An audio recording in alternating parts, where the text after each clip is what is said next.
Good morning, everybody, on game day from Labby's here. North Dakota State, South Dakota State set to play in the FCS quarterfinals. It's bathrobe edition, apparently, along with Jeff Kolpack, who's got his own. You got your own initials on there? Yeah, I got the K. It's early, Dom. And Big E's got his own. I don't even know what to say. It's really about early this for color. Big E. You know, a couple years ago when we were here, you came out with the bathrobe on. I don't know if you're going to have some toast and OJ for us this morning. We're in bathrobe mode today. This is like the same bathrobe from 4 or 5 years ago. I think I've had this thing for like 15 years, so I apologize if it's out of style. I don't have a book in circulation where I can have a monogrammed robe. You never go out of style. Let's just remember that. All right, here we go, boys. The Jacks and the Bison for round 2, a spot in the semifinals at stake.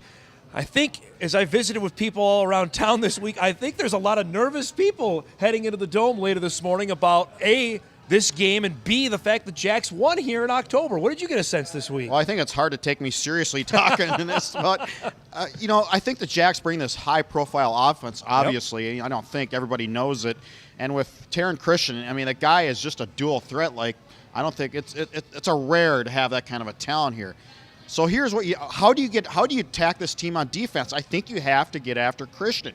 You can't lay back. I don't think you can go that 3 defensive lineman look. I think you have to throw a variety of blitzes and looks at him and try to confuse him and make him, it's late in the season. Maybe he's a little more beat up too, so maybe you try to get after him. Big E, all the attention's on the Jacks offense. I think if the Bison want to win this game, it has to come down to their side of the ball on offense, which in the first matchup had a lackluster game. They were not their best against South Dakota State. I mean, you can talk all you want. SDSU had 523 yards. They moved the ball a lot. They had like 5 drives inside the 10 or 5-yard line. But NDSU's offense had multiple chances to win that game, whether it's running out the clock in the fourth quarter. If you hold SDSU to 19 points, it should have been 20. They didn't kick the extra point. But 20 points, you expect to win that game because you should score 21 to 28 at home. So it comes down to that NDSU running game. Below 200 last time. One of their, most lackluster rushing games of the season. Kolpack wrote a story about how NDSU's rushed over 200 yards plus for the last 4 or 5 games. NDSU's going to have to get that running game going. And now with Bruce Anderson looking like he's healthy again, Lance Dunn's been on a tear, King Frazier's back to health, and Morlock. And you have the fullbacks this time. Last time they played, there were fullbacks, but it was Chase Morlock. Now you have Brock Robbins back and Garrett Malmstrom back, and everyone can kind of play the role they're accustomed to. So if NDSU can get that running game cranked up, it should be a good day for the Bison.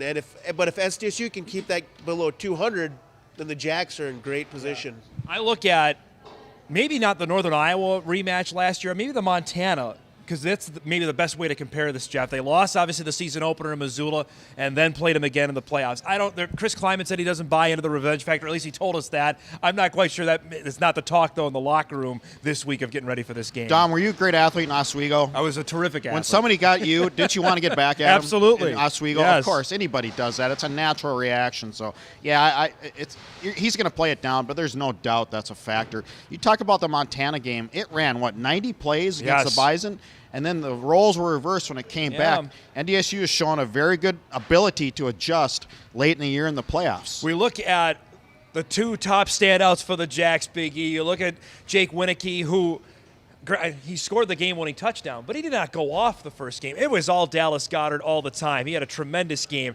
How do the Bison defend that? Is it you take one of them away and let the other one go off, or what happens here today? Well, Winicky did have 100 yards receiving, so he did have a pretty good game.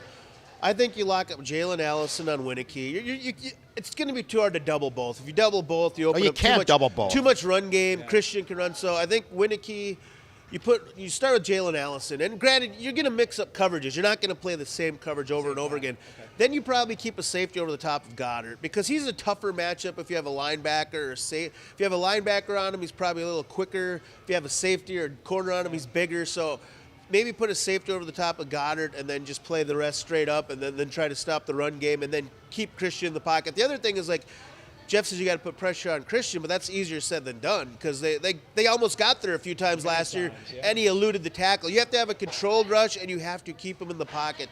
The DNs cannot crash down, and if you miss at the DN spot, it really messes up the play because if he breaks the pocket, he can run it, he can throw it downfield. So it's got to be a controlled rush, and I think you put a safety on the top of Goddard for most of the day. Now look at these playoff matchups between the Jacks and the Bison. I go back to Ryan Smith's little fumblerooski in 2012. Then I look at what the Jacks brought out with Zach Zenner and the Wildcat in 2014. What are we going to see today from one of these two teams that we haven't seen before? That's the burning question for me. Well, I've been thinking all week, what else is there to do? There's always things you can do in football, but that's a good point on the Ryan Smith play. Yeah. Well, NDSU unleashed a little bit of its playbook because, by and large, there has not been I a agree lot with of that. funky stuff at all this year. And that's something that I don't know if they're sitting on or maybe waiting for a game like this to maybe surprise the Jacks, a team that knows them so well inside and out. That's a good point. I don't know. I mean, we'll find out. You're not going to disclose your cards, but again, maybe they have been waiting until now to. Name one deceptive play. There's been no flea flicker. There's been nothing. Big E, I think the game, as much as we can talk about offense and defense, special teams won the first two playoff games for the Bison last year. I think that could be the deciding factor here today. And NDSU special teams have been playing well late in the season. Jackson Kuntz all year has been pretty solid with his punting. Cam Peterson's been really good with his directional kickoffs. The coverage has been really good. But now Eric Perkins is back and Bruce Anderson's back. Those two each turned, Perkins had a punt return for a touchdown last year in the playoffs, and Bruce Anderson had 2 kickoff returns for a touchdown. A play like that can turn a game like this. We saw this in the Northern Iowa game last year, where NDSU was, at halftime, it was some tough sledding. Bruce Anderson returns that second half kickoff, and it kind of lifted the pressure off the top, and they ended up going on to win that game. I look also at Chase Vinatieri. He's got the name, and he also has the leg, Kolpack. He kicked the Jacks into this round, getting a field goal that bounced off the upright to get South Dakota State here. Yeah, he's a top-flight kicker. Yes. I think Cam Peterson's pretty good, but I think Chase Vinatieri is a little better. I think the he's a little Jacks stronger. have the edge. If it comes down to that, Jacks certainly have the edge in there. Now, we know one team is into the semifinals, and everyone that watched last night saw what James Madison did. The Dukes await the winner of this game. Let's first start. Was it a reflection more of what James Madison did or how bad Sam Houston State was last night? Well, I think you and I on the blog all year have been talking about Sam Houston's strength of schedule, and I think we found out exactly why. Now, they did not play well, but, man, they lose hard late in the that's 3 years in a row. They've just been killed. You look at it, Biggie, 35-3 here a couple years ago, 62-10 to Jack State, and 65 last night given up to James Madison. It's a combination. I believe Casey Keeler and Jeremiah Briscoe wasn't 100%, but there's a punt return for a touchdown. There's a botched punt snap. You get a punt block return for a touchdown. That's just stuff that can't be happening that many times this late in the season. Your execution should be a little bit better. So I think it was a combination of James Madison played a whale of a game. Their defense was just all over the place, and it just didn't look like Sam Houston was ready to go. And I think it's a good point that when you vote for Coach of the Year, which Casey Keeler was, you probably should wait till the end of the year because that's when your coaching really comes into play. Either that or do some homework on it. They were not prepared. Right, or just dive a little deeper. Just because he won all of his games, it looks like that's why he was voted Coach of the Year, and we could go on and on about that for the rest of this pregame show. The other games today, obviously there's another Missouri Valley team still alive, Bo Pelini's Youngstown State Penguins. When they came here, he promised changes, and he's delivered on that because the Penguins have another home game and a shot at the semifinals. They host Wofford. He should get a better defense in Wofford, so we'll see really, truly how that offense has evolved. It's a home game for Youngstown. I look forward to they're going to win that game. I think they win handily, probably by a couple scores. Big E, Eastern Washington gets a date with Richmond for the second straight week. The Spiders, your other team, have to go cross-country after going to Grand Forks last week and now out to the red turf in Cheney. This shapes up, I think, Eastern has a great path to get to the semis. Richmond, I think, all the injuries, 8-9 guys down, you're starting quarterback down, you went to Grand Forks, you pulled one out of the fire last week, you got to go back to Cheney. I just don't see it happening. Too much firepower from Eastern Washington, unless they're playing like a blizzard or something. And Richmond can run the ball pretty well, so if there's weather conditions that maybe limit the Eastern Washington passing game, maybe a chance, but even then, I just think Eastern Washington's going to have too much. I would just say that. We were out there in a quarterfinal game where the weather was not good, and that did neutralize Eastern's offense in that game when they played the Bison. It looked familiar. There's a little snow on the turf. It brought back that pink turf. No doubt. All right, let's do some predictions here. You've got the bathrobe. I'm not sure where you're leaning because there's no colors that define. What do you got here today? I got the bathrobe, but I got something else too, Doug. Of course you do. I would expect nothing less here. You got up early for us, and you're going to deliver. Oh, what do we got? A new shirt? Oh. Of course. What is this? We're in Flair mode today. Both teams have some Ric Flair stuff going on right now.